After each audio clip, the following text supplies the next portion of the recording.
The Zetharian palace stretched across the horizon like a crystalline nightmare, its towers piercing the violet sky of the conquered world.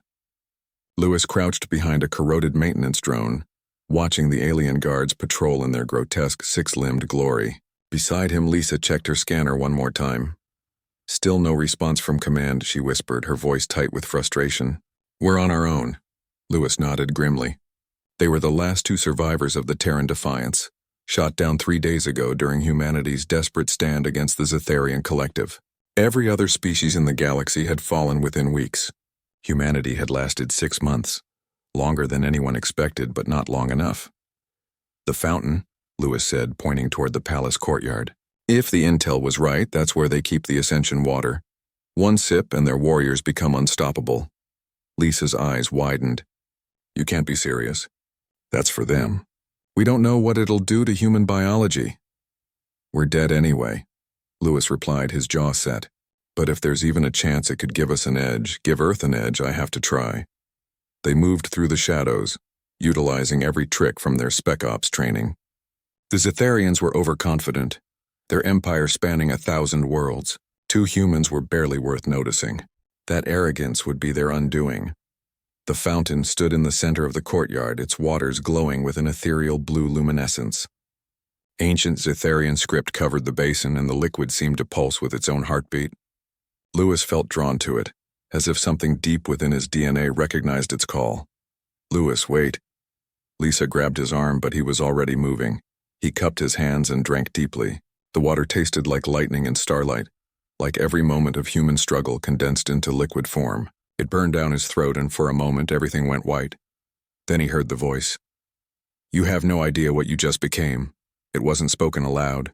The words exploded directly into his consciousness, reverberating through every cell of his body. Lewis fell to his knees, gasping. Lisa rushed to his side, weapon raised, scanning for threats. "Lewis, what's happening?" He looked up at her, and his eyes had changed.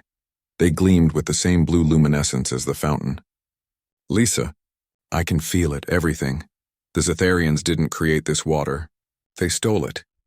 More guards were approaching now, alerted by the disturbance, their weapons charged with deadly intent. But Lewis stood, calm and certain, and something in his posture made Lisa step back.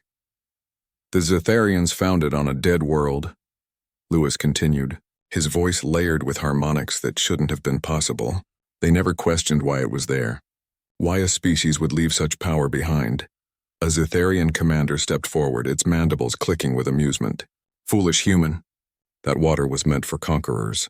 It will tear your primitive form apart from within." Lewis smiled, and it was not a kind expression. "You really don't know what humanity is, do you? We're not like the other species you crushed. We're not specialized. We're not perfected. We're adaptable." His body began to change, not grotesquely but efficiently. His muscles restructured themselves, becoming denser.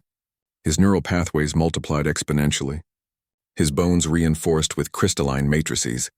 The Ascension water wasn't destroying him. It was recognizing something the Zetharians had never possessed. Potential. Unlimited. Stubborn, impossible human potential. "The species that left this water behind," Lewis said, flexing his transformed hands. "They were like you. Powerful, arrogant. And they fell because they never met anything that could adapt faster than they could oppress. So they left this as a trap, a test. Only a species with enough raw evolutionary flexibility could survive it." The commander raised its weapon. "Impossible. You are one human. We are billions," Lewis moved. "Not fast, impossibly fast." He crossed the courtyard in a heartbeat, disarming the commander and 3 guards before they could fire. Lisa watched in awe and terror as her partner demonstrated abilities that shouldn't exist. "One human today," Lewis said, holding the alien weapon like he'd been born to it. "But every human has this same potential. We've been fighting you with bullets and bombs, but we never understood what our real weapon was. Our adaptability, our refusal to accept limitations." He turned to Lisa, his expression softening. "The voice told me something else. The water doesn't just change one person. It creates a template, a genetic key that can be shared. One sip and I became the proof of concept. The prototype." Lisa understood immediately. "You're going to spread it to every human." "Not quite. The transformation has to be earned, fought for, but I can activate the potential. Wake up something that's been sleeping in humanity since we first looked at the stars and decided they were ours to reach. Alarms blared throughout the palace. The Cytharians were mobilizing, but Lewis wasn't afraid.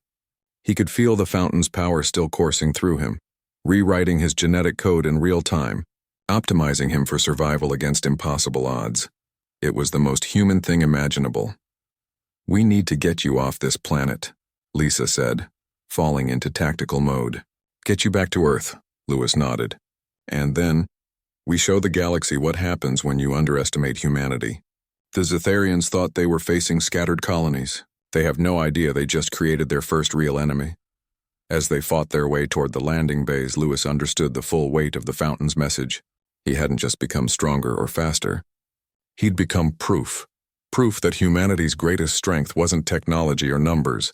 It was the sheer, bloody-minded refusal to accept that anything was impossible. The war was far from over.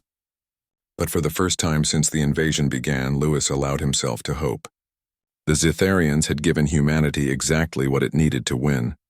They'd shown them they could evolve beyond their limits, and evolution, Lewis knew, always favored the adaptable.